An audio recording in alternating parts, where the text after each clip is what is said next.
오늘 함께 나눌 말씀은 말라기 4장의 말씀입니다. 말라기는 구약의 마지막 책입니다. 오늘은 구약의 마지막 책인 말라기의 마지막 장, 그러니까 구약의 마지막 장 말씀을 우리가 함께 읽었습니다. 구약 성경이 총 929장이라고 합니다. 정말 길죠. 하지만 드디어 새벽 예배 시간에 구약 성경을 다 읽었고 신약 성경도 곧 다 읽게 될 겁니다. 우리 인생에도 찾아올 것 같지 않은 시간, 긴 시간들이 있습니다. 그런데 기억할 것은 꼭 끝이 있다는 것입니다. 어떤 괴로움 속에 있으십니까? 어떤 문제 속에 있으십니까? 끝이 올 줄 믿습니다. 정말 원하는 것이 있는데 아직 이루지 못한 것이 있으십니까? 꼭 이룰 날이 올 줄 믿습니다. 오늘 말라기에도 이를 날에 대해서 말하면서 말라기를 끝내고 있습니다. 구약 성경을 끝내고 있습니다. 어떤 날이 온다는 것일까요? 어떤 날이 도래한다는 것일까요? 오늘 말씀을 통해서 함께 어떤 날인지 한번 살펴보면 좋겠습니다. 먼저 하나님께서 공의로 심판하실 날입니다. 1절 말씀을 제가 다시 읽어보겠습니다. 만군의 여호와가 이르노라, 보라, 용광로 불 같은 날이 이르리니 교만한 자와 악을 행하는 자는 다 지푸라기 같을 것이라. 그 이르는 날에 그들을 살라 그 뿌리와 가지를 남기지 아니할 것이로되. 아멘. 날이 이르게 될 건데 그 날이 어떤 날이라고 말씀하시냐면 용광로 불 같은 날이라고 말씀합니다. 용광로 불 얼마나 뜨겁습니까? 거기에 들어가면 뭐든지 타고 또 녹게 됩니다. 그런데 악을 행하는 자, 교만한 자가 이렇게 지푸라기처럼 되어서 용광로 불 같은 곳에 심판을 받게 될 것을 말씀하고 있는 것입니다. 하나님은 악에 대해서 반드시 심판하시는 분이십니다. 악을 간과하시고 악을 그냥 넘어가시는 분이 아니라 공의 하나님이시기 때문에 악에 대해서는 반드시 심판하시는 분이라는 것입니다. 이 땅에서 악하고 또 교만한 자들이 잘 되는 것처럼 보일 때가 있습니다. 속이고 빼앗는 사람들이 성공하는 것처럼 보일 때가 있습니다. 그런데 그렇지 않다는 것입니다. 하나님께서 반드시 심판하실 날이 있다는 거예요. 시편 73편은 아삽의 시입니다. 아삽은 이렇게 말하고 있습니다. 나는 거의 넘어질 뻔하였고 나의 걸음이 미끄러질 뻔하였으니 이는 내가 악인의 형통함을 보고 오만한 자를 질투하였음이로다. 아삽은 거의 넘어질 뻔했습니다. 왜냐하면 하나님을 믿고 하나님을 경외하며 나는 살고 있는데 악한 사람들이 잘 되고 오만한 자들이 잘 되는 것을 보았기 때문입니다. 그들이 그럼 악한 사람이 어떤 형통함을 맛보았을까요? 그들은 죽을 때에도 고통이 없고 그 힘이 강건하며 사람들이 당하는 고난이 그들에게는 없고 사람들이 당하는 재앙도 그들에게 없나니. 죽을 때 고통 없이 강건하게 죽는 것, 우리가 기도하는 거고 또 우리 부모님들이 이렇게 돌아가시면 좋겠죠. 고통 없이 끝까지 강건하시다 돌아가면 좋겠잖아요. 또 우리 자녀들 앞길에도 고난 없이 재앙 없이 문제 없이 그렇게 지나면 좋겠잖아요. 그런데 누가 그렇게 한다는 겁니까? 오만한 자들이, 악한 자들이 이렇게 끝까지 건강하게 강건하게 살다가 죽고 그리고 그 자녀들도 이런 재앙 없는 형통한 복을 누린다는 거예요. 거기서 끝나는 것이 아니라 시편 73편 12절에 보니까 볼지어다 이들은 악인들일지라도 항상 평안하고 재물은 더욱 불어나도다. 인생이 평안하고 재물은 자꾸만 불어나는 거예요. 누가요? 악한 사람들이. 그러니까 아삽은 내가 넘어질 뻔하였다, 이렇게 얘기하는 것입니다. 그런데 그때 아삽은 다시 성소에 들어가게 됩니다. 하나님께로 들어가게 됩니다. 그러면서 하나를 깨닫게 되는데요, 시편 73편 17절에 이렇게 고백합니다. 하나님의 성소에 들어갈 때에야 그들의 종말을 내가 깨달았나이다. 주께서 참으로 그들을 미끄러운 곳에 두시며 파멸에 던지시리니. 하나님께 나아가서 성소에 들어가서 기도할 때 그때 깨닫게 된 겁니다. 아, 그렇지 않구나. 악한 자에게는 종말이 있고 파멸할 것을 이 아삽은 깨닫게 된 것입니다. 그뿐만 아니라 하나님을 가까이함이 복이고 떠나 있음이 저주라는 것을 깨닫게 되었습니다. 무릇 주를 멀리하는 자는 망하리니 음녀같이 주를 떠난 자를 주께서 다 멸하셨나이다. 하나님께 가까이함이 내게 복이라. 내가 주 여호와를 나의 피난처로 삼아 주의 모든 행적을 전파하리이다. 아멘. 그렇습니다. 우리 인간은 하나님과 교제하며 살도록 하나님께서는 영적인 존재로 만들어 주셨습니다. 하나님과 교제하며 함께 살 때 그때 참 행복을 누릴 수 있는 거예요. 그런데 하나님을 떠나 있다면 하나님을 떠나 있는 것 자체가 저주입니다. 왜냐하면 하나님을 떠나 있으면 우리가 결코 영의 만족을 누릴 수도 없고 행복할 수도 없기 때문에 그렇습니다. 괴로움과 고통 속에서 살 수밖에 없는 겁니다. 이 땅에 아무리 많은 재물이 있고 모든 것이 평안해 보여도 마찬가지인 것이죠. 뿐만 아니라 하나님께서는 마지막 때에 악한 사람들을 심판하신다고 말씀하십니다. 그러니 악한 이들을 부러울 필요가 없는 줄 믿습니다. 오히려 그들이 멸망의 길로 가고 있음에, 하나님 없이 살아가고 있음에 저들을 불쌍히 여기고 저들을 위해서 기도할 수 있는 우리 성도님들 될 수 있기를 간절히 바랍니다. 두 번째로 하나님을 경외하는 자들이 회복될 날이라고 말씀하십니다.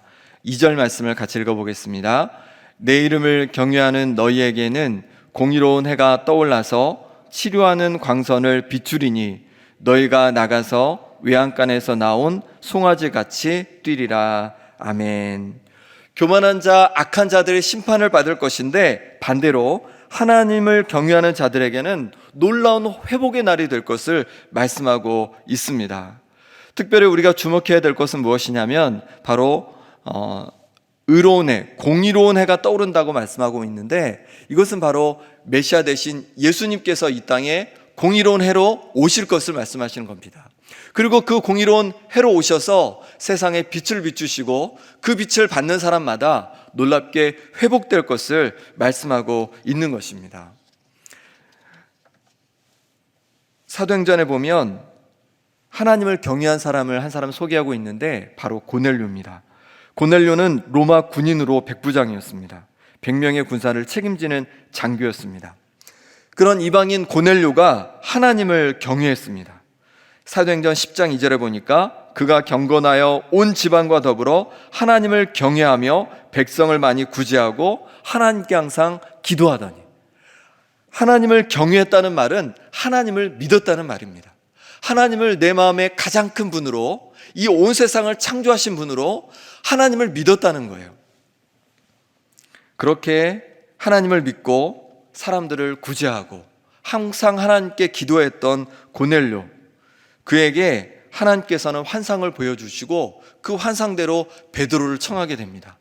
그때 베드로도 환상을 보게 되고 이방인들의 집에는 결코 들어가지 않는 유대인임에도 불구하고 이 베드로가 고넬료의 집에 들어가서 그 환상 때문에, 하나님께서 보여주신 환상 때문에 고넬료의 집에 들어가서 그곳에서 예수님을 증거하게 됩니다.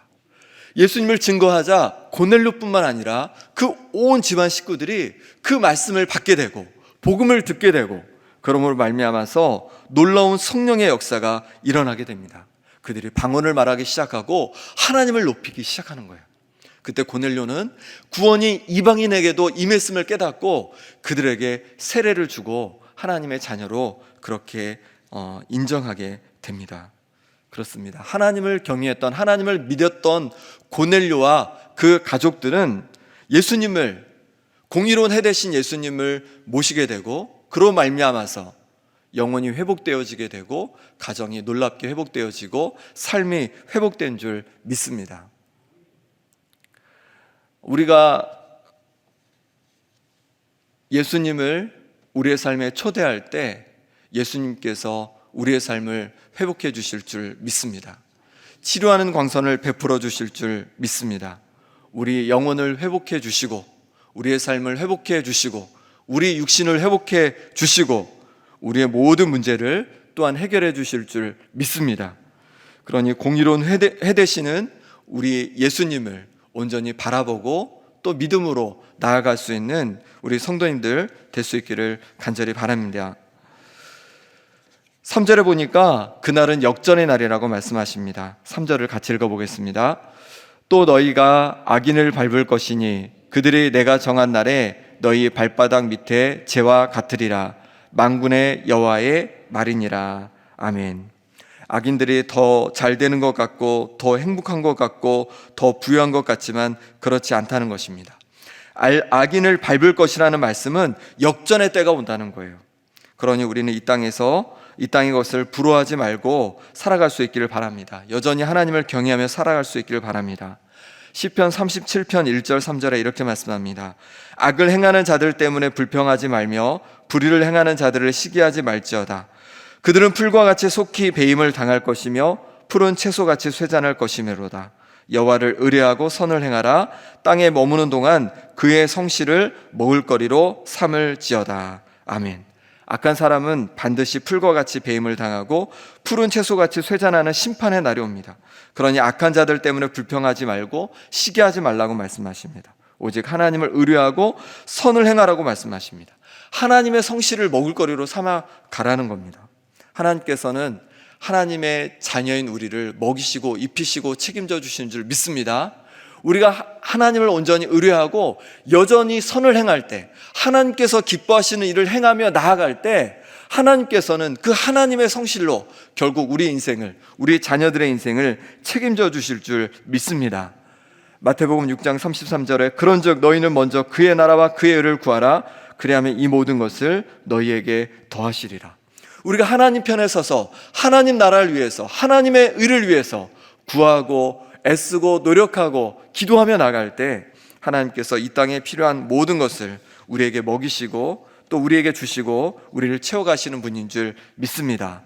그런 여전히 하나님 편에 서서 하나님을 의뢰하고 하나님께서 기뻐하시는 삶을, 예비하는 삶을, 영광 돌리는 삶을 살아가는 성도님들 되시기 간절히 바랍니다. 마지막으로 그날은 어떤 날이냐면 바로 메시아 되신 예수님께서 오셔서 하나님과 우리의 관계를 회복하실 날이라고 말씀하고 있습니다. 우리 5절 6절 말씀 같이 읽어보겠습니다. 보라, 여호와의 크고 두려운 날이 이르기 전에 내가 선지자 엘리야를 너희에게 보내리니 그가 아버지의 마음을 자녀에게로 돌이키게 하고 자녀들의 마음을 그들의 아버지에게로 돌이키게 하리라. 돌이키지 아니하면 두렵건대 내가 와서 저주로 그 땅을 칠까 하노라 하시니라. 아멘. 창세기에 보면 어떤 내용이 나오냐면 바로 인류 최초의 인간 아담과 하와가 하나님 앞에 범죄하는 것으로 시작합니다. 창세기는 하나님께 인간이 죄를 지음으로 시작하는 겁니다. 그러면 이제 하나님께서 아담과 하와 이후에 수많은 하나님의 사람들을 선택하셨습니다. 그 중에서 아브라함을 선택하시고 아브라함의 그 후손들을 선택하셨습니다. 그리고 시간들이 많이 지나서 말라기, 구약 끝까지 왔습니다. 그럼 사람들이 좀 바뀌었을까요? 사람들이 이제 하나님을 잘 섬기고 죄에서 떠나 있을까요? 그렇지 않다는 겁니다. 우리가 살펴본 말라기에 보면 어떤 내용들이 나옵니까? 여전히 사람들이 하나님을 향해서 등을 돌리고 살아가는 것입니다. 하나님을 무시하고 악에 속한 자로 그렇게 살아가고 있는 것입니다. 그래서 말라기에 뭐라고 말씀하시냐면 하나님께서 성전문을 누가 좀 닫아주면 좋겠다 이렇게 말씀하시는 겁니다. 그들이 하나님을 예배한다고 하지만 그들이 여전히 죄 가운데 살아가는 그 모습을 보면서 누가 좀 성전문을 닫아주면 좋겠다 이렇게까지 말씀하시는 거죠. 죄의 담이 하나님과 인간 사이를 끝까지 막고 있는 것입니다. 그런데 말라기 마지막 절에서 그 관계를 풀 열쇠가 예비되고 준비됩니다. 누굴 얘기하고 있냐면 엘리야를 얘기하고 있습니다. 엘리야는 불병거를 타고 하늘로 올라간 것으로 성경은 말합니다. 그런데 하나님께서 다시 엘리야를 보내주신다고 말씀하십니다. 다시 올 엘리야가 누구일까요? 바로 세례 요한입니다. 천사가 세례 요한의 탄생을 사가랴에게 예고해 주면서 이렇게 말합니다. 누가복음 1장 17절에 그가 또 엘리야의 심령과 능력으로 주 앞에 먼저 와서 아버지의 마음을 자식에게 거스르는 자를 의인의 슬기에 돌아오게 하고 주를 위하여 세운 백성을 준비하리라. 아멘. 바로 말라기 4장 5절 6절의 말씀을 가지고 그대로 말씀하고 있는 겁니다. 바로 세례 요한이 엘리야의 심령과 능력으로 이 땅에 올 바로 엘리야 사람임을 말씀하고 있는 것입니다. 그럼 세례 요한이 이 땅에 와서 무엇을 할까요? 아버지의 마음을 자녀에게 돌이키고 자녀들의 마음을 그들의 아버지에게로 돌이키게 한다라고 말씀하고 있습니다. 곧 하나님 아버지의 마음을 하나님이 창조한 사람들에게 돌이키게 하고 사람들의 마음이 하나님 아버지에게로 돌아가게 한다는 것입니다. 어떻게 그렇게 할까요? 바로 메시아이신 예수님의 길을 예비함으로 그렇게 한다는 것입니다. 세례 요한은 사람들에게 세상의 중보자라고 오신 예수님을 알려줌으로 이 일을 감당했습니다. 예수님은 세상의 중보자로서 하나님과 사람 사이에 막혀있는 죄의 담을 헐어주셨습니다. 그래서 이제 죄의 담이 허물어졌으니 예수님을 바라보는 자, 믿는 자는 하나님을 볼 수 있게 되었고 하나님도 그 마음을 돌이키게 되었습니다. 하나님과 우리 관계를 맡고 있는 죄의 담을 푸신 예수님께 감사와 찬양을 올려드리는 우리 성도님들 되시기를 간절히 바랍니다. 이 시간 우리 함께 기도하겠습니다. 기도하실 때 공의로운 해로 오셔서 치료하는 광선을 우리에게 비춰주시는 예수님을 의지하며 기도하기 원합니다. 예수님, 이 시간에 내 영혼의 문제를 가지고 주님 앞에 나아갑니다. 내 육신의 아픔을 가지고 주님 앞에 나아갑니다. 내 마음의 상처를 가지고 주님 앞에 나아갑니다. 내 인생의 문제를 가지고 주님 앞에 나아갑니다. 이 시간에 치료하는 광선을 비춰주셔서 우리 마음이 회복되어지고 우리 영혼이 회복되어지고 우리 육신이 회복되어지고 우리 삶의 모든 문제가 해결되게 하여 주시옵소서.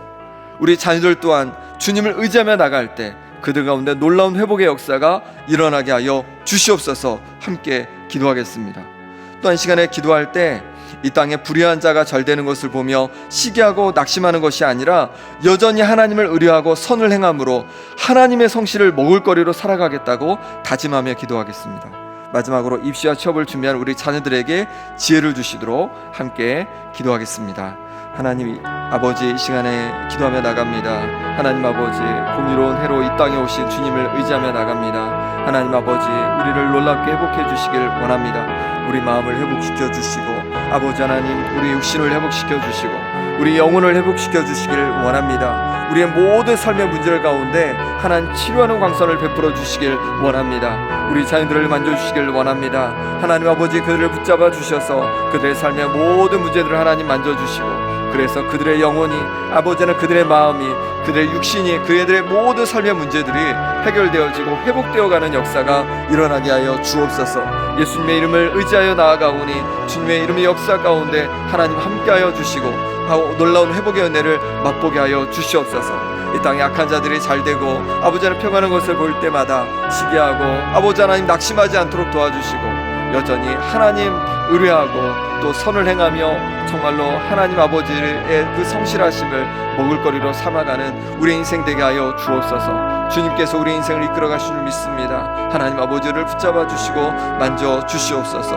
아버지 하나님, 입시와 또 취업을 준비하는 우리 자녀들에게 하나님 찾아가 주셔서 저들 가운데 지혜를 부어주시고 저들의 삶을 하나님 아버지 인도하여 주시고 또한 아버지 하나님 여러 가지 삶이 바뀔 때 그들이 하나님을 떠나는 것이 아니라 더욱 하나님을 의지하고 붙잡고 하나님과 함께 동행하며 살아가는 인생들 될 수 있도록 역사하여 주시옵소서.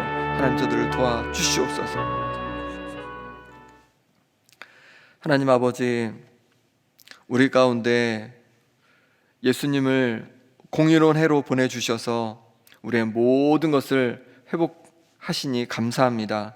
하나님 아버지, 우리 육신의 문제, 또 우리 마음의 문제, 또 우리 영혼의 문제, 우리의 삶의 문제를 가지고 주님 앞에 나아갑니다. 주님의 능력의 손길로 우리 가운데 공의로운 해를 비추셔서 놀랍게 회복되는 역사가 일어나게 하여 주시옵소서. 우리 자녀들 가운데도 하나님 역사해 주셔서 정말로 그들 가운데 치료하는 광선이 비추어져서 그들의 삶의 문제와 육신과 마음과 영혼이 회복되어서 하나님을 온전히 경외하는 자들 될 수 있도록 역사하여 주시옵소서. 때로 우리 인생에 살다 보면 악한 사람들이 잘되고 평안한 것을 볼 때가 있습니다. 그것 때문에 낙심하고 시기하고 절망하지 않게 하여 주시고 오직 하나님을 의뢰하고 선을 행하며 하나님의 성실을 먹을거리로 삼아가는 우리의 인생 되게 하여 주옵소서. 입시와 취업을 앞두고 있는 우리 자녀들이 있습니다. 우리 자녀들에게 하나님 아버지 지혜를 더하여 주시고 아버지 하나님, 그들이 다시 세상에 나갈 때에 하나님을 떠나는 것이 아니라 더욱더 하나님을 경외하며 하나님을 붙잡고 의지하며 살아가는 인생 되게 하여 주시옵소서. 예수 그리스도의 이름으로 기도드립니다. 아멘.